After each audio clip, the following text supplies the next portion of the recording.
Hello, everyone. Welcome back to Cloud Wars Live, where we are looking at the digital revolution. And in some ways today, we're living through something of a social revolution, at least social upheaval in this country. Lots of things going on. There's still remarkable opportunity, but there's some pretty basic things we've got to do a better job of to reach our full potential. And our one of our favorite guests here on Cloud Wars Live, Christopher Lochhead, is on, and Chris has some pretty interesting perspectives he's pulled together today that he wants to share with everybody.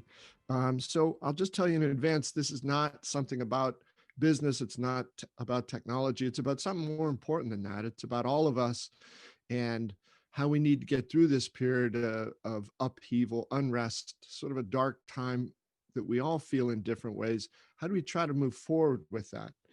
So, Chris, as always, it is a fantastic pleasure to have you here on Cloud Wars Live. I know you said you're coming in hot, and that's generally how you come in. So please tell us a little bit about what's on your mind and where this got started and where you think it needs to go. Thank you, brother. It's great to be with you, Bob. I'm stoked to be back. So, obviously, the events of 2020 around, let's just call it the social unrest, and what I would call the acts of terrorism that have occurred throughout the summer, and of course, most recently here in the beginning of January at the Capitol, are incredibly upsetting. And I know this sounds dramatic to many, but if you play this thing out, if you think about a dispute or a disagreement, let's say you and I have a disagreement, and let's say it gets heated. Well, in the United States, we have a mechanism for that, right? We talk to each other, and if we're human beings, we sort it out. That's the best mechanism, just be human with each other. And then if that doesn't work, well, we have the court system. And you can sue me, and I can sue you, and then judges and juries will decide whether or not I'm right or you're right, or we're both partially wrong, or however it's going to play out. And then it gets resolved in the court system. Or we can punch each other in the face or do even worse. So when you play out sort of discourse, we will either have civil discourse or we will have civil war. And I'm very worried about this because I think in the United States of America today, we have lost the ability to have authentic dialogues. And that is one of the core contributors to what is going on right now. And that sits next to some powerful research from many places, Stanford included, but many others, that show that in the last 10 to 15 years or so, there's been a material decline in human empathy. And when we don't have empathy for each other, then we can't have civil discourse, right? So in 2009, Stanford released a study that said that people today are less empathetic than by 75% of the people in 1979. That's a dramatic change. And so we're living at a time where things are very, very different. When you can swipe people away on Twinder, and social media, a drop in empathy seems very predictable. And this inability to have authentic dialogue is a very, very big problem. And I think that those of us who care about our country have to take a stand. I believe that much of the oxygen is being taken up by a small percentage on one side and a small percentage on the other. And I think they're holding the rest of us hostage. Because I think most of us believe that authentic dialogue is powerful. Most of us believe that the discourse, the civil discourse, is powerful. We need the ideas. We need the ideas across the spectrum. Take any topic you want, healthcare. I think it's good that we have people that tilt to the right who argue for certain things around healthcare. And I think it's good that we have people who tilt to the left who argue for certain other things around healthcare. And I think the verbal, thoughtful, respectful push and pull makes us better human beings and makes us a stronger democracy. Steel strengthens steel. I don't want to live in a one-party world. We live in a one-party world in California, and I know you don't want me to get political, but I don't like living in a one-party California. I think it's unhealthy for our democracy.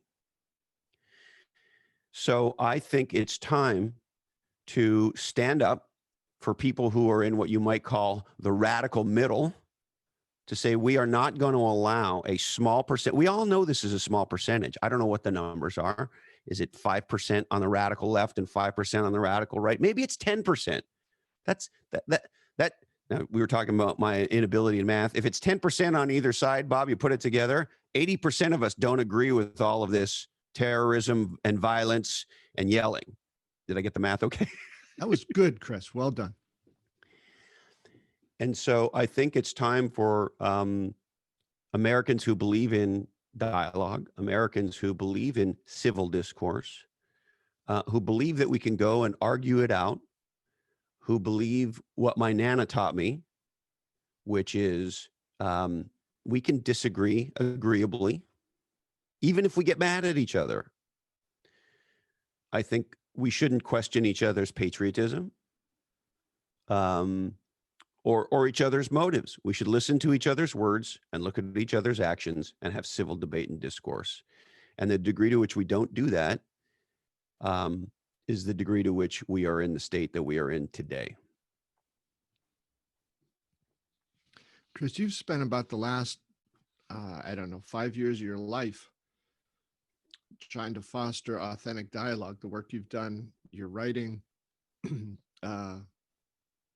you've become one of the most influential podcasters in the world.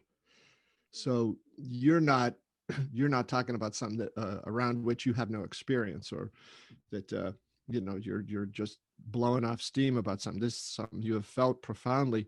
And I wonder, Chris, would you take a second, just rolling on this a little, on the back of your computer or the front of your computer, the Drop-In Coalition, right? This is something that you've talked before about, how you connect with people, and maybe people from different backgrounds, this or that, but it's a way to, instead of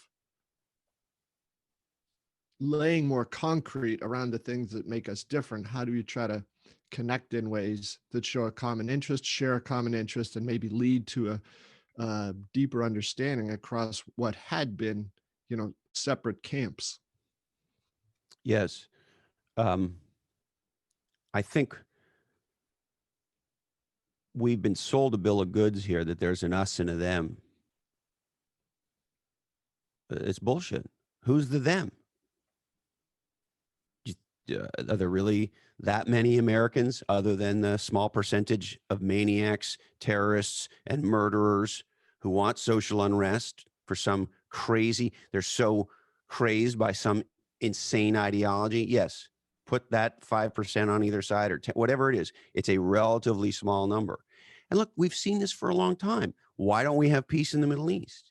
I remember in my business career when I first started visiting the Middle East and worked at Mercury Interactive, that was founded in Israel, and spent a lot of time in Israel and spent time in Lebanon and other places. I would ask everybody, what is all this unrest about? What is all this murdering about? What is all this killing and war about?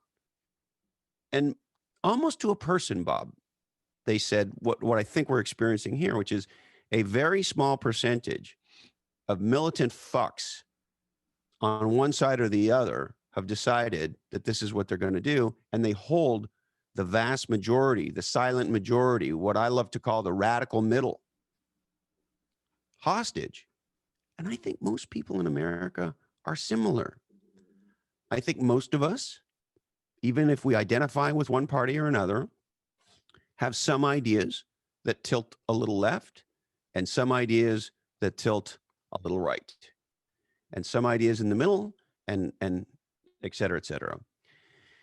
Most people are not radical. Most people are not one-sided. Most people are not ignorant, even if they are biased to one side or another. They're not stupid. They're willing to consider things. You know, there was a point in time when changing our mind was called learning. Today, it's called flip-flopping. I don't believe everything I believed when I was fucking 20. Far from it. A lot of the things I said and did at 20, particularly around social or political issues, seem incredibly stupid to me today. It's called learning. It's called growth. It's called evolving. It's called developing. It's called incremental change. And in some cases, it's called exponential change to the positive. That's good. That's really good. We all want to do that. And we want to push and pull each other's thinking.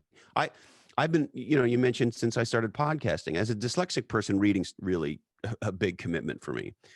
But when we have authors on the podcast, as we often do, and I'm so elated that we have so many wonderful authors, I read the fucking books, as challenging as it is. I've read more books in the last 4 years of podcasting than in the last, 25 years, I think. And guess what?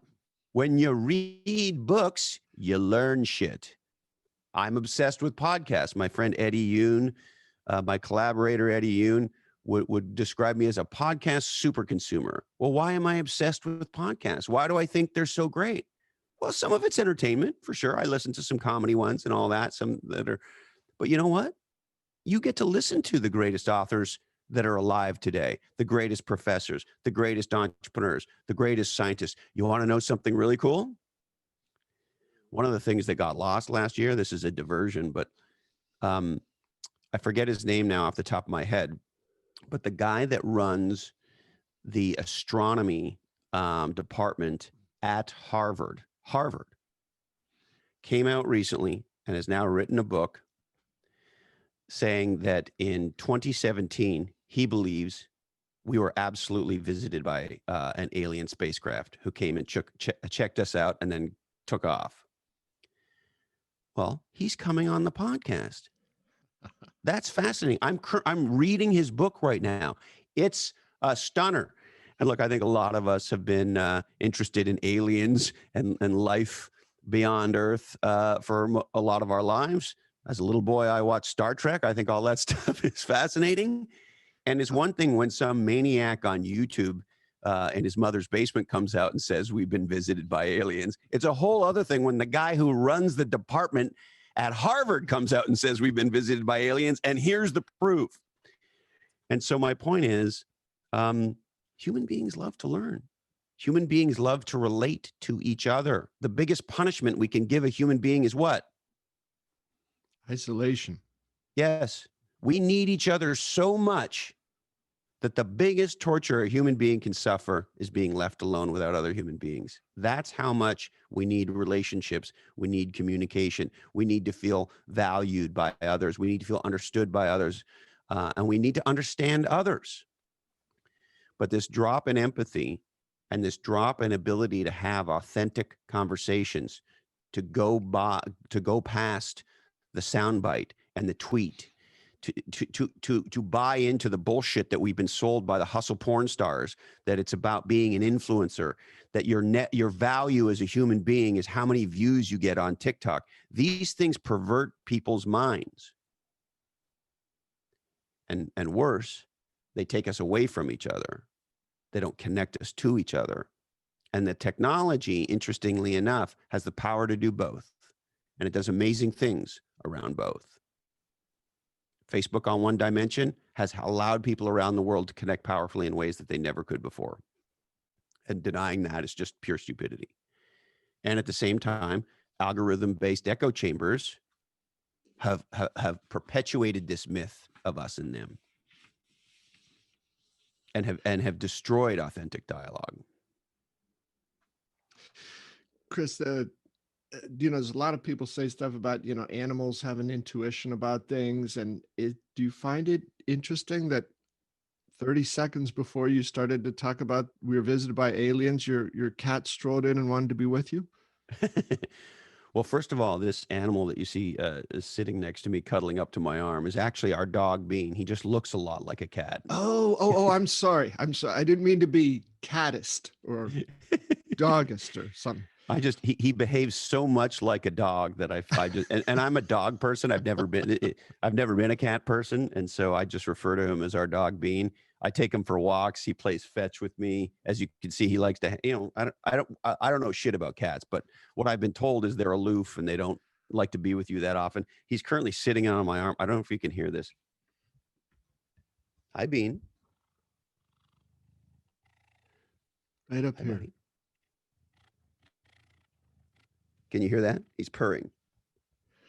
Anyway, regardless, yeah, you know what? It's funny that you say that. I do think animals are very sensitive to the people in their lives. I know that as our family has suffered some pretty extraordinary tragedy over the last year and a half or so, that the animals in our lives have provided tremendous comfort.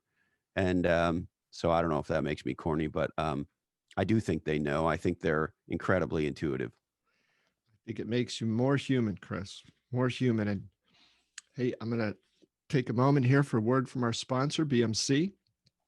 BMC wants to know, is your business on its A game? That's when systems are intelligent by learning from markets, where automation is paramount yet effortless, and when technology and people work as one in an enterprise. The A game is your business at its absolute best. BMC calls this the autonomous digital enterprise. Find out more at bmc.com/A-game. Oh, Chris, again, you're handful of years here and becoming a podcaster, jumping into art. You've had best-selling books, then you're doing the podcasting, and you've really, blazed some powerful trails there. I think it's interesting, right? Because so much of what you've been describing here is the ability for people to connect and stop using either ideology or in some cases technology to force barriers between us, or to use technology as a cudgel to separate. So I think it's interesting and it's ironic, and it's one of the reasons why it's always a trip to talk with you, that you feel that technology could be in part the solution to helping to pull some of these things together. That's point one. And the second point, Chris, is when you can come back to the drop-in coalition. Okay. So on the technology, and look, I'm biased. I love podcasting, and I was a huge podcast super consumer before I started podcasting, and I love podcasting more now that I've been podcasting for 4 years. So call me biased. The interesting thing, particularly about the category that you're in and the category that I'm in, which is the dialogue podcast, that is to say, it's not a highly edited, scripted, chopped up into pieces kind of interview, and it's not a narrative like Serial or any of these things. Which, by the way, there's a place for all that stuff. I'm not shitting on any of that stuff. Far from it. I want as much creativity and podcasting and storytelling. Absolutely. But you and I and many others, of course, are in this category of podcast called dialogue podcast, where it's really just a couple of people talking. And the power of that is when, take, for example, we just had Stephen Kotler on my podcast. And he's the author of a book that I think people will remember as one of the most important books of 2021. And that book is called The Art of Impossible. And he's the New York Times bestselling author of a book that I read years ago called The Rise of Superman, where he talks about the sort of exponential results that have been produced by more sort of extreme or alternative athletes, X Games athletes, free skiers, skateboarders, surfers, as distinct from the incremental change that we've seen in swimming and traditional kind of Olympic sports. Anyway, it's a fascinating insight into kind of the human body and human potential. And so his new book takes some of those learnings years later and blows it wide open. The new book is called The Art of the Impossible. Well, if Stephen were to go on and pick your TV show, even a TV show you might like, maybe that you watch, a good interview show, you're going to get 6 minutes with him, 8 minutes with him. If he goes on one of the morning shows or one of the news magazine type shows, or even an interview show that is featuring him, even if an hour-long show featured him. The reality is, in an hour-long show, we get about 35, at best, 40 minutes of content, and there's all the buffers and bullshit and shit in between. And so you back that all out. Even if he was on an hour-long show that was all about him, at best, you'd probably get 15 or 20 minutes of him. Well, on a podcast, he and I can sit down and we can crack his book open and we can hang out like two buddies having a beer or a coffee and get into it and chase zebras down rabbit holes and have fun with it and diverge all over the place. Anyway, you get my point. So the interesting thing is, for those of us who believe in the power of authentic dialogue, it might just be that, with the exception, of course, of sitting down with another human being and having a conversation, which is the thing I highly recommend the most, that podcasting, other than actually doing it in person, might just be the last line of defense for the creation, the sharing, the celebrating and promoting of authentic dialogue that allows us to go deep on topics that we care about. When the guy who discovered the alien visit comes on the podcast, we're going to go deep on it. Mm-hmm. I can't wait, right? These are fascinating topics. We live in fascinating times. You just had Bill McDermott on. Well, if Bill McDermott was on some TV news show or even interviewed by a laudable internet magazine or whatever, again, you wouldn't get very much. Well, you got a lot out of Bill because it was two guys sitting down who respect each other, talking about things that each other consider to be important. And that human beings fucking learn by talking to each other. Is that a new thing? Or has that been around for a while? Part of me feels completely insane. Like, why do I have to promote dialogue? Why is this a thing that needs saving? What the fuck? One of the things I put in that post that's sort of caught fire is there's a word in the English language, and that word is conversationalist. And that word has actually, Bob, been replaced in the English dictionary with the word selfie. Yeah. People don't know that word. There was a point in time where you wanted to be a good conversationalist. Why? Because it would forward you in your career. It would forward you in social situations. You go to a party, and after the party, you would hope that some people would say, "Oh, I just met this guy, Bob Evans. He's a wonderful conversation. We had a great conversation." As it relates to canoodling with somebody of the same sex or the opposite sex, whoever you want to canoodle with, well, we used to call it, you got to have some game. You got to know how to talk to the chicks. You got to work on your game. Well, that's conversation, right? Yes, we're attracted to each other physically, but the truth is, the minute we start talking, if the person is a good conversationalist, they seem more attractive to us. And most of us, if not all of us, have had the experience of meeting somebody, male or female, regardless of who you're attracted to, that you think, oh, that's a handsome or, beautiful or sexy or whatever person. And then you start talking to them. They turn out to be an ignorant ass. And all of a sudden, they don't look that good to you anymore. And you're like, I don't know what I don't know what I saw in them. They look like shit to me now. That happens to human beings. That's the power of conversation, of dialogue. And yet this is out the window. We live in a world of tweets. We live in a world of hustle porn assholes telling us to share our story online. Oh, people want to hear our stories, Bob. Tell them your story. You need to build your personal brand. Assholes like Gary Vee tell young entrepreneurs that they need to put out 100 pieces of content a day. It's insane. What they don't say is, we need to learn how to communicate. We need to learn how to connect. We need to learn how to listen. We need to learn how to contribute, how to teach, how to learn, how to build relationships through dialogue, conversation, discussion, and yes, even civil discourse.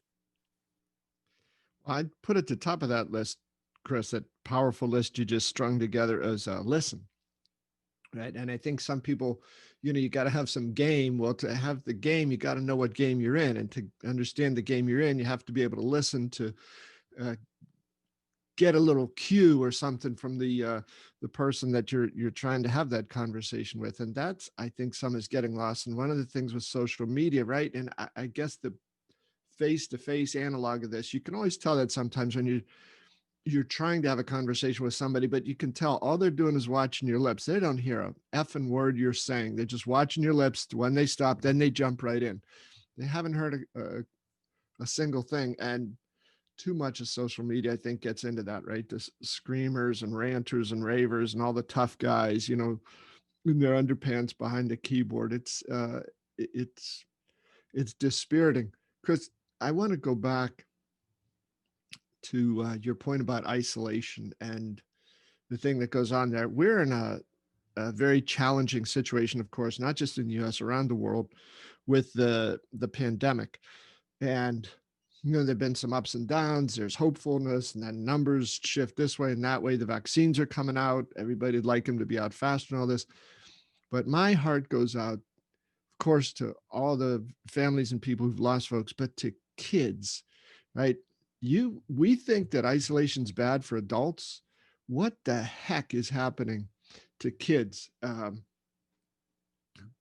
For as much as just about 99% of kids would say they hate school, they're at least with other kids. They're doing those things that humans do, which is goof around and play and learn a little bit and listen and understand what's okay to do and what's not okay to do and where some boundaries are about things like that. And now, for the past year, they've been, shut behind doors, taught to be afraid of people, taught that their link to the world is through their screens. And I just find that that to me is the scariest part of what the world faces in 2021. It's not the vaccine, or I'm sorry, it's not the virus. It's the impact it is having on people who in the formative parts of their lives are learning all this stuff that you've been so eloquently describing, and those lessons have been denied to them. And I sure hope there's something we can do about that. Yes, and I think the isolation of digital school, or whatever you want to call it, could have a profound, long-lasting impact. If you're 12 years old today, by way of example, out of that sort of super formative time of social development, it's hard not to believe that this could create another big decline in empathy and another big decline in the ability to actually communicate and have dialogue, particularly for extroverted kids. I have introverted kids in my life who say they actually are getting more value out of school now, and that's cool. At the same time, the introverted children in my life are kind of losing their minds. Yeah. Yeah. It's devastating. So Chris, you posed early on, in your comments here today, this notion about if we don't have civil discourse, and there's still different people around, so that the civil thing is going to continue, but in the lack of discourse, the opportunity for civil war, or the threat of civil war, comes up. So dialogue, listening, all this, you think is the way out of that, right? We got to find a better way to become the best version of ourselves we can be. Yes.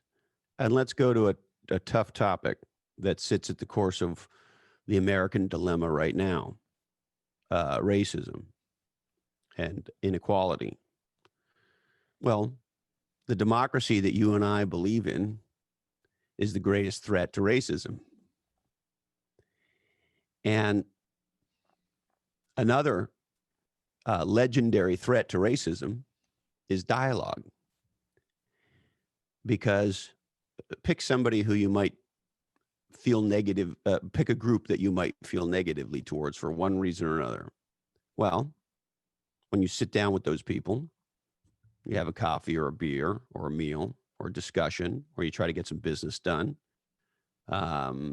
All of a sudden, as somebody that spent 25 years traveling the globe, 6 million miles on an airplane, as a matter of fact, I don't know my social security number. but I know my American Airlines number. And I'll never forget pulling up to LaGuardia. I don't know, it was either Kennedy or LaGuardia. It was definitely New York one day. And I don't know where I was going, but I checked in. And of course, I know my American Airlines number by heart. So I tell the gal behind the counter my number as I'm checking in. She punches it in and she looks at me. And she wasn't, I don't know how old she was, but she wasn't a young gal. She didn't look like a new employee. And she looked at me and she said, "Oh, Mr. Lochhead, you're our biggest customer I've ever met." And I said to her, "Wow, that makes me kind of want to kill myself." Yeah, right. But when you have the opportunity to meet and work with and collaborate and build products with and build companies with and sell software to and support software and help customers who use your technology build their businesses and organizations in all throughout Latin America and Brazil and Mexico, and then you get on a plane and you're having dinner in Sweden eating reindeer, and then you're in Greece or in Italy, and then you're in Israel, and around and around and around all throughout Asia, et cetera, et cetera, et cetera. Well, what you realize is even people who feel so culturally different, if you think about how different Asian culture can feel to many of us in the West, by way of example, the language is not a Latin-based language, very hard for us to understand. The alphabet is a different, et cetera, et cetera. And customs are different. Social cues are different. So for those of us in the United States, when we meet, and I'm using this as an example, of course, there are other cultures where this is true too, but you meet somebody from Japan or China or somebody somewhere else in Asia, they're about as culturally different as they can be. And yet we can connect surprisingly quickly. We can talk about business objectives. We can share ideas around technology. We can talk about the cloud. And then after we do all that and we get a deal done or we do whatever we're doing in business, we can go out and have dinner and talk about social topics and political topics and whatever other topics. And we can have, if you're like me, you can drink scotch together after dinner. And immediately when you do that, what you realize is what connects us. And if you have empathy and if you value dialogue, I know this is going to sound corny, okay? But we can fall in love with each other. I grew up in a highly multicultural environment.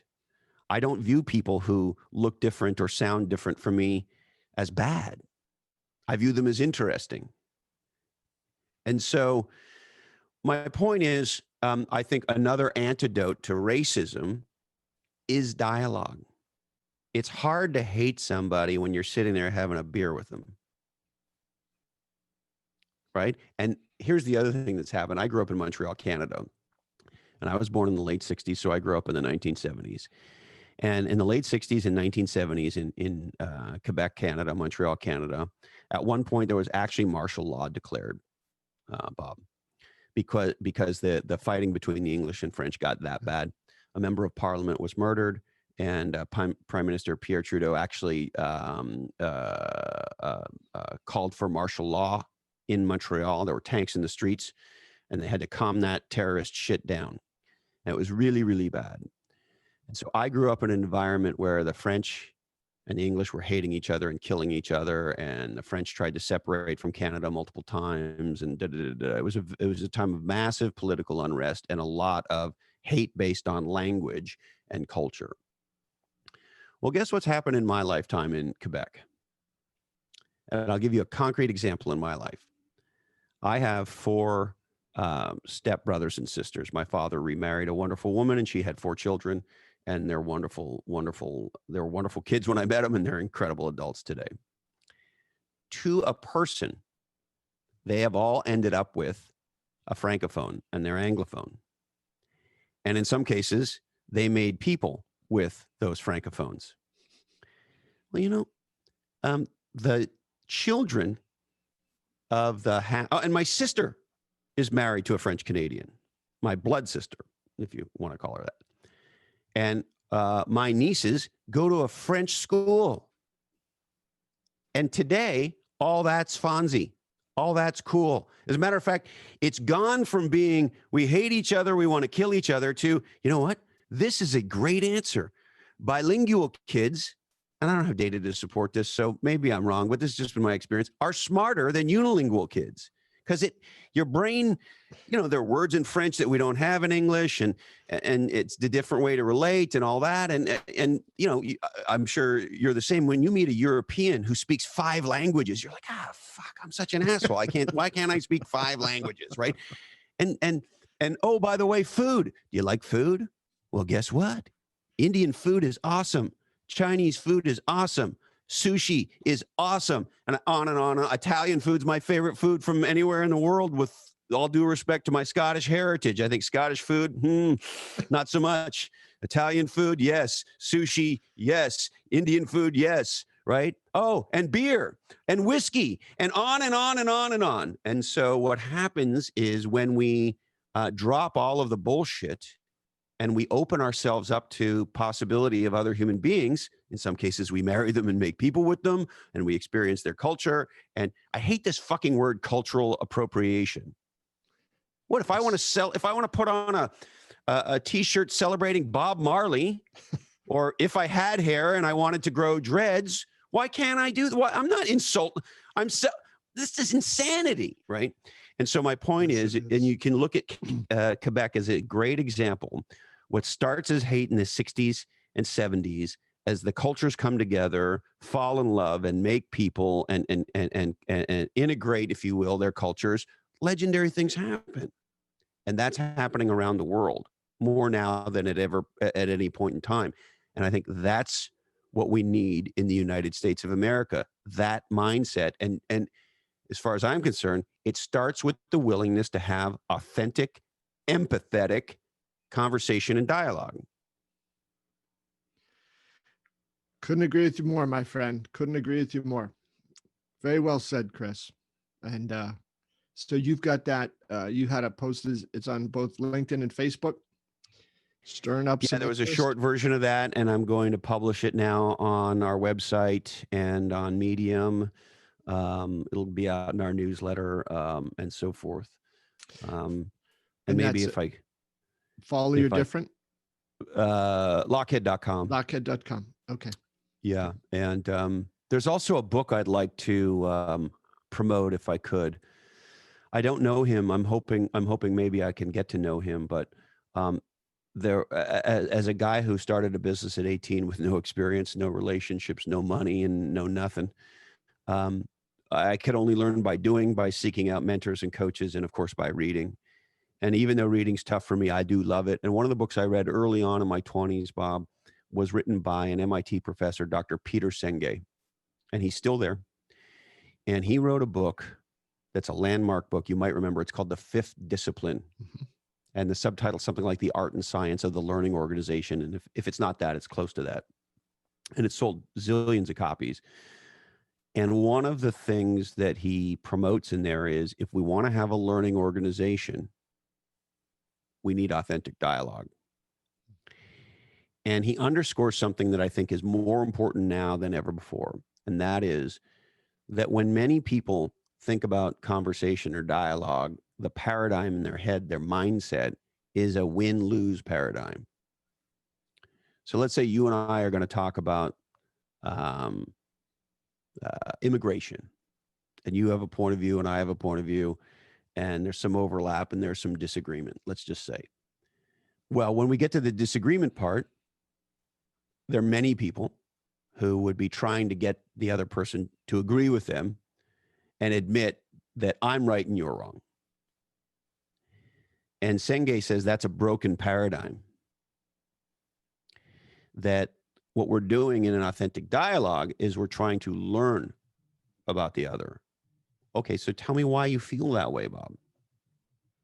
And if we're truthful with ourselves, and I think I've shared this with you in the past, and I don't know who said it, I forget. Maybe it's not attributed to somebody, but one of the greatest expressions of all time is, if you haven't changed your mind lately, how do you know you have one? And one of my favorite sayings that I say to myself all the time is, thinking about thinking is the most important kind of thinking. So when somebody's smart, when somebody's thoughtful, when somebody who is a good person says something that is the opposite or orthogonal to a belief that you hold, that you on instinct, on gut reaction, you think, well, that's wrong. Bob just said something wrong, because our brains do that. Rather than say, hey, Bob, you're fucking wrong, and let me tell you why you're full of shit. We say, okay, well, tell me why you feel that way. Just let me listen. Look at what we have in our country right now. Millions of people, I don't know what the number is, but some meaningful percentage of Republicans right now believe there was some level of, if not full corruption, certainly hanky-panky in the election. Okay, great. I look at that and go, that could be true. I look at that and go, after Bush Gore, how much investigation did we do of our election system? So you know what? If that many Americans think this is a problem, and if I can look at this and go all the way back to Bush Gore and go, that was a fucked up election too. And did we really dig deep after that election to make sure our elections were secure and safe and accurate and so forth? I'm not sure we did. So why wouldn't we dig into that? Do you know right now, the Republican governor of Maryland, this hasn't gotten much coverage given everything going on, but he said, hey, redistricting is important and is an invitation for corruption. Right? Because on one hand, we have to look at the census data and look at where people are moving and where populations are. And we have to be super thoughtful about how we do districting. That makes sense, right? But at the same time, one party might try to rig the districting in their favor. So you know what he just did? He set a bipartisan group up with 3 Republicans, 3 Democrats, and 3 independents. And they're going to analyze the current districting in Maryland. And they're going to come up with a proposal for the next redistricting.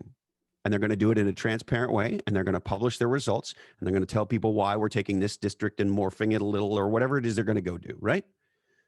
Well, maybe we need to be thoughtful and do that with elections. Maybe we need to be thoughtful and do that with immigration. Maybe we need to be thoughtful and go do that with economic policy, trade policy, tax policy, whatever it is.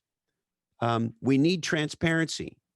We need empathy, and we need authentic dialogue amongst smart, committed people. Even if they disagree, they can push and pull and look at it and come to conclusions. That's what we need to fucking do. And I don't know why that's so hard for us to embrace. I don't know why we have to be talking about this. I don't know why this is not self-evident. I thought it was self-evident 300 years ago when this country was founded. But apparently some people haven't got it. Apparently some people haven't read our Constitution, our Bill of Rights, and the thoughts of our founding fathers in this regard. Yeah, Chris, it's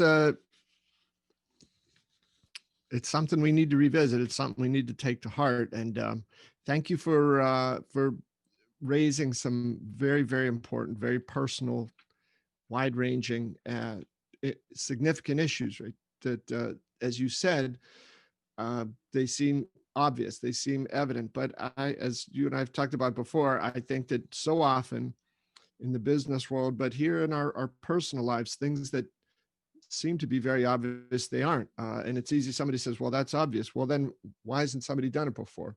It's always obvious after somebody else gets into it. So I thank you, my friend, for kicking open this door and giving people lots of things to think about here of how to, strive toward that more perfect union with conversationalism and dialogue at the center.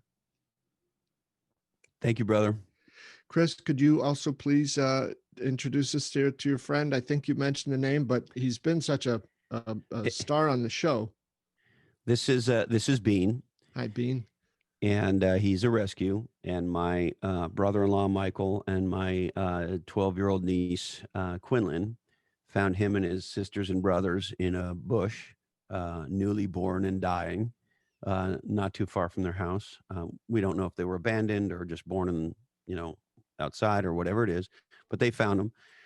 they had to have emergency medical care and all the things that has to happen when teeny weeny little kittens are, in peril. He was the runt of the litter. He was the one that was expected not to live. And so my niece and sister-in-law foster kittens. This is what they do. It's one of the things they do. And then they adopt them out, and they're part of a program and this and that and the other. So after Bean and his brothers and sisters were stabilized, they were fostering them. And Carrie and I fell in love with this little guy. And so now he's 5 months old. And as you can tell, he's my little buddy. And he likes to hang out all the time and play all the time and fight all the time and cuddle all the time and wake me up in the middle of the night because he wants to cuddle or play. And the reason we call him a dog is because he started, well, first of all, I don't know how many cats are this affectionate and this one connected. Secondarily, he started playing fetch. We didn't teach him fetch. I was sitting on the couch one day. He has these teeny weeny little toy mousies, we call them, and he comes over, he jumps up on the couch, always getting excited because we're talking about him. Can you hear that? Can you hear the purring? Yeah, he's rattling away. He's rattling away. He purrs so much. I think if we could hook him up to the electrical grid, I think we could cure global warming. I mean, he could power 2/3 of California, maybe. Oh, look at him. He's showing himself here. Yeah, like, now he's showing off how cute I did that. Well, and I don't know who's rescuing who, Bob. That's right. We've suffered a tremendous amount of pain and suffering and anger and grief in the last year and a half or so in our family. And as an animal lover, as I know you are, you know how comforting animals can be. And so he just showed up at the right time. And anyway, with the playing fetch, he takes the mousie. I'm sitting on the couch. First time he does it, comes over with the mouse. He jumps up on the couch and spits it out on my lap, just like a dog would with a stick or something. So I'm like, Bean, do you want to play? So I throw it. He goes and gets it. Well, fucking A, Bob, we play fetch. There are days we play fetch for 2 hours, an hour in the morning, an hour in the evening. And so I figure, well, if you're a dog, I'm going to treat you like a dog. So we got a harness and a leash. I take him on walks to the beach. I take him to the car. I take him in the car, take him around with me. I just treat him like a dog. Hey, now in the spirit of conversationalism, you got to teach that boy to bark. That would be, I wonder how we could do that. I need to Google that. See if there's a YouTube video on how to teach your cat to bark like a dog. Because how to teach your dog to bark. My dog. He's a dog. Yes, exactly. Chris, Lochhead on different. You are different, sir. You raise different subjects. They're important. They're powerful. And you bring Bean out to reinforce the power of connection. That is a beautiful, beautiful thing. Thank you. He's gotten very accustomed to being in the studio with me. And most of the time he's like this. But I will tell you, we had this super big ding-dong author on, Ryan Holiday, multi-New York Times bestseller. He's got a great new book out on the Stoics that is a stunner. He's an amazing guy. I highly, highly recommend his work. Anyway, so he's on, and he's a big damn deal, and I got to be on my A game and all that sort of stuff. Well, Bean's in the studio, and plus or minus midway through our conversation, Bean decides it's party time. And he's blasting around in here, and my producer Jason said to me, "Hey Chris, at about the 27-minute mark or whatever, there's all this banging and what was going on?" He did a great job trying to edit the Bean noise out of the podcast. Yes. No, Bean's part of the cosmic universe here. He's there. He will not be edited. Chris, that's great. Thanks a million, my friend. Good to see you. Good to see you. Love you, brother. Keep up the good work. Congratulations on the growth of the podcast. You really are just nailing it. The McDermott episode lately, and just your regular guests. And how long has Cloud Wars been around now? A little over 2 years, Chris. And our good friend Bill Kozel, who's with us here on mute. Bill Kozel has produced every one of our approximately 225 episodes. Wow. Well, congratulations to both of you. And, you are a shining example of exactly what we're talking about. Not so much in the political or social domain, but certainly in the business and technology and obviously cloud domain. And let me turn it around on you if I could before we wrap. Sure. How would you describe your career as a podcaster as distinct from your career as a journalist and ultimately as a senior editor and big ding dong in media publications in the tech industry? How would you compare and contrast the two? Uh, Chris, two things. If I'd sort of early and then later stage, the early thing was, I've told you I have 5 brothers and a sister, and like Bean, I was not quite the run of the litter, but I was 6th out of 7. All my brothers, including my younger brother, very quickly were much bigger than I was. So I had to learn a little bit of the gift of gab to go along, get along, survive. Otherwise, you're going to get beat up. Oh, I got beat up anyway, but they were a little less severe because, I could charm some of the boys. So I've always, enjoyed that side of it. But the podcast stuff, Chris, it was my daughter, Ella, who a few years ago Cloud Wars site was getting up and a lot of this stuff. She said, Dad, you should do a podcast. And I said, oh, I have no idea how to do that. I know what they are. And so she sort of did the whole plan and the strategy and put that forward. So again, this was something that I would never have thought of, but Ella sort of made it possible. The inspiration then when I saw you doing it, I said, well, I can't do it like Chris does, but maybe I can do my own little Oh, come on. You slice of said things if here. that moron can do this, Oh, I that's certainly true. can. That's true. But in the spirit of, this discussion we've had here today, I didn't want to call you a moron publicly, not at all, or privately, but no, because it's so I think exactly all the things you said, where you can have somebody on, talk about stuff, work your way through it. And Chris, one of the interesting things is, when a different guest, somebody comes on, they say, well, what do you want to talk about? And I said, I'm the Greek chorus here. You are the star of the show. What you want to talk about matters. And the more interested you are in it, the more interested the audience is going to be. And I can adapt and sort of do the Woody Allen Zelig thing, back toward it. So it is, I think there's a little bit of an art. It's not so much about being brilliant in what I say, but it's how do you try to make the other person, the guest, feel fully comfortable to show everybody why that person has been brought on the show, because he or she has something really interesting to say. And it's just a relaxing thing, right? We get sort of the bam, bam, bam, bam, bam things through the regular workday of deadlines, got to do this, get this done, the bluntness of text messages with single letters representing words and all that. It's nice to be able to have a, full sort of run out conversation with people.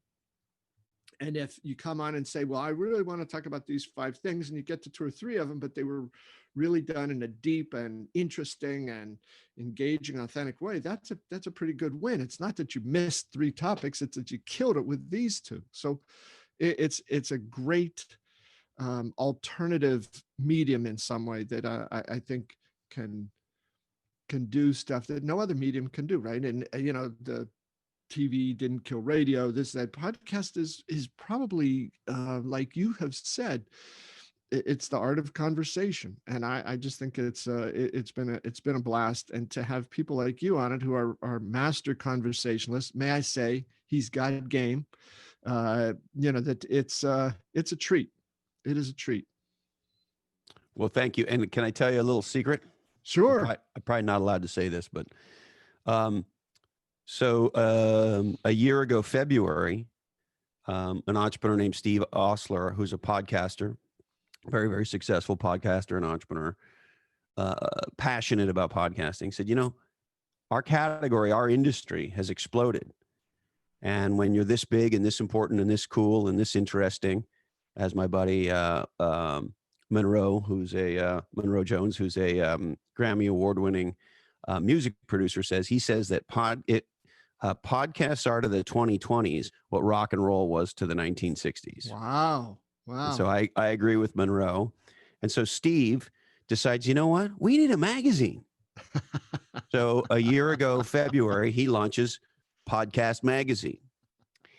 And so the 1-year anniversary issue comes out in February. And by the way, if you want to subscribe, you can, and you can get a free lifetime subscription. And by the way, I'm not involved with this business, so I'm just promoting it because I love it. Podcastmagazine.com/free. Anyway, Steve sent me a note and said, "Hey, listen, we're doing our 1-year anniversary issue, and we'd really love to do a profile on you. Could we do that?" And I Oh, was wow. very, very honored. And as you might expect, when profiling a podcaster, one of the questions you might ask is, what are your favorite podcasts? And so that issue will come out very soon. And Cloud Wars Live is one of my favorite podcasts, and that'll hopefully make it into Podcast Magazine in a few weeks. Oh man, well, God love you, Chris. Jeez, that is high praise. That's high praise. Thank you, my friend. Well, you've done a Very legendary much. job, Bob, really. And I applaud anybody doing dialogue podcasts, and yours are interesting. I love the regular guests. And then I love how you supplement it with other people from out the industry. And it's good to kick back and just listen. And I mean, that's the other thing that I love. There was no medium before that human beings like eavesdropping.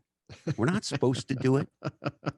You know, you're sitting in a diner, somebody's back when you could sit in a diner, Yeah. and somebody's talking about something really interesting. And matter of fact, I have a guy in my life. Do we have time for a story? Sure. I have a guy in my life who has become a dear friend because he eavesdropped on me. I was sitting in an airport. I had given a speech the night before. I was in Vegas, and I sat down next to this guy, and we're waiting for the plane and this and that. And he asked me what I do. I asked him what he does. We were sharing back and forth. And anyway, it turns out I meet this guy who is a dean at DeVry University. Mm-hmm. Mm-hmm. And what happens is I get on the plane. I don't know. He was sitting behind me.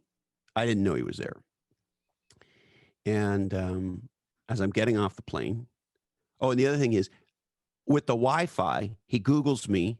He starts reading some of the shit. He listens to some snippets of some podcasts and shit. So he does this homework or what you might call friendly stalking on the plane. So we get off the plane, and he comes up to me and he says, "You're Christopher Lochhead, right?" And I said, "Yeah." And he introduces himself. I don't know if he'd want me to share his name, but he introduces himself and he says, "I'm dean at DeVry University." And he said, "I love what you're doing and this and that and the other." And he said, "We're looking for a commencement speaker."